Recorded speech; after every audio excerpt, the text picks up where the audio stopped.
मिट्ठू तोता और रानू चिड़िया सुबह से बैठे हुए थे। तोते भैया अब चलें, ये किसान तो घर जाएगा नहीं और ना ही हम किसान की मकई खा सकते हैं। रानू चिड़िया, लेकिन वो कालू कौवा कैसे हर रोज किसान की मकई ले जाता है? वो कल भी मेरे सामने किसान की मकई खा रहा था। मैंने पूछा तो कहने लगा ये किसान के खेत से लाया हूँ। वो एक नंबर का चोर है, किसी न किसी तरह वो मकई चोरी करके ले जाता होगा। किसान खेत में काम कर रहा था और चिड़िया और तोता बिना मकई खाए ही जंगल वापस चले जाते हैं। हाँ भी तोते और चिड़िया, बताओ क्या आज तुमने किसान के खेत से मकई खाई है? ना ना, हम तो सुबह से दोपहर तक पेड़ पर बैठे रहे, लेकिन वो किसान है कि घर गया ही नहीं और हम थक हार कर बिना मकई खाए ही जंगल लौट आए। मैं तो जा रहा हूँ, पेट भर मकई खाऊंगा भी और अपने साथ भी लेकर आऊंगा। कालू कौवा इंसानों की बस्ती की तरफ जाता है। कालू कौवा किसान के खेत में जाकर किसान से कहता है, किसान किसान, तुम्हें तुम्हारी पत्नी घर बुला रही है, तुम्हारे घर में मेहमान आए हैं। अच्छा, तो मैं जल्दी से घर जाता हूँ। कौवे, शुक्रिया जो तुमने मुझे बता दिया। किसान अपने घर चला जाता है और कौवा मजे मजे से किसान के खेत से मकई खाने लगता है। नहीं, मैंने तो आपको नहीं बुलाया। क्या मेहमान नहीं आए थे? तो फिर उस काले कौवे ने मुझसे झूठ क्यों बोला? कौवा झूठा है, मैंने तो उसे नहीं भेजा।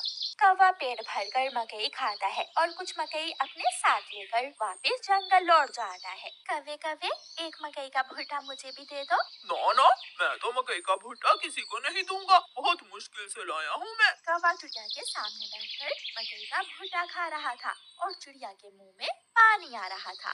दूसरे दिन कौवा फिर से किसान के खेत में जाता है और किसान से कहता है, किसान किसान, मैं अभी अभी तुम्हारे घर से आया हूँ, तुम्हारे बेटे को तेज बुखार है, जल्दी से घर जाओ। कौवे की बात सुनकर किसान घबरा जाता है और कुछ सोचे बिना अपने घर भाग जाता है और कौवा मजे से मकई खाने लगता है। कहाँ है मेरा मुन्ना? मुन्ना तो बाहर खेलने गया हुआ है। क्या मेरा मुन्ना ठीक है? हाँ, मुन्ना तो बिल्कुल ठीक है। तो फिर इसका मतलब आज फिर उस शरारती कौवे ने मुझसे शरारत की है। उसने मुझसे कहा कि मेरे मुन्ने को बुखार है, मैं जल्दी घर जाऊं। वो कौवा जरूर आपको घर भेजकर खेत से फसल खाता होगा। मैं कल देखूंगा वो कौवा कैसे मुझे उल्लू बनाकर मेरे खेत से मेरी फसल खाता है। कौवा जंगल जाकर बहुत खुश था। वो जो मकई अपने साथ लाया था वो तोते और कबूतर के सामने बैठकर खाता है। वाह वाह, मजा ही आ गया, ये मकई तो बहुत स्वादिष्ट है। यार कौवे, थोड़ी सी मकई मुझे भी दे दो। हाँ ठीक है, अगर तुम मेरे घर का काम कर दो तो मैं तुम्हें भी मकई दे सकता हूँ। मैं भी करूँगा, मैं भी कौवे आपके घर का सारा काम करूँगा, मुझे भी मकई दे देना। ठीक है, तो फिर जल्दी से मेरे साथ आ जाओ। कौवा कबूतर और तोते को अपने घर ले जाता है। तोते, तुम जल्दी से मेरे घर की सफाई सुथराई कर दो और कबूतर तुम जल्दी से मेरे सारे बर्तन धो दो, फिर मैं तुम दोनों को मकई दूंगा। फिर कबूतर अपने काम में लग जाता है और तोता कौवे के घर की सफाई सुथराई करने लगता है। दोनों अपना अपना काम खत्म कर देते हैं। कौवे, मैंने काम कर दिया है, अब मुझे मकई दे दो। मैंने भी काम कर लिया है, मुझे भी मकई दो। कौन सी मकई? चलो भाग जाओ यहाँ से तुम दोनों, मैं तुम्हें कुछ नहीं देने वाला। तुम धोखेबाज हो, तुमने धोखे से हमसे अपना काम करवाया और अब हमें भूखे ही भेज रहे हो। कबूतर और तोता वहाँ से चले जाते हैं। कौवा हर रोज की तरह अगले दिन भी किसान को पागल बनाने के लिए किसान के खेत में चला जाता है। कौवा किसान के पास जाता है और किसान से कहता है, किसान किसान, मैं अभी अभी देख कर आया हूँ, तुम्हारी गाय जंगल की तरफ जा रही है, शायद उसकी रस्सी टूट गई होगी।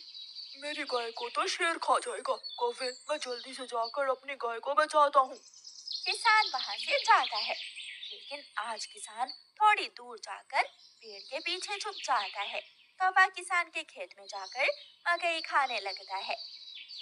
तो ये कौवे का बच्चा इसलिए मुझे हर रोज किसी न किसी तरह खेत से भेज देता है। जब तक मेरे पास बड़ा दिमाग है, मुझे किसान की फसल खाने से कोई नहीं रोक सकता। किसान के पास बंदूक थी। किसान बंदूक चलाता है और गोली सीधी जाकर कौवे की टांग पर लगती है। कौवा बहुत मुश्किल से वहाँ से भागता है और किसी न किसी तरह अपने जंगल वापस पहुँच जाता है। वो अपने घर के बाहर आकर गिर जाता है। हाय, मर गया, मर गया। है।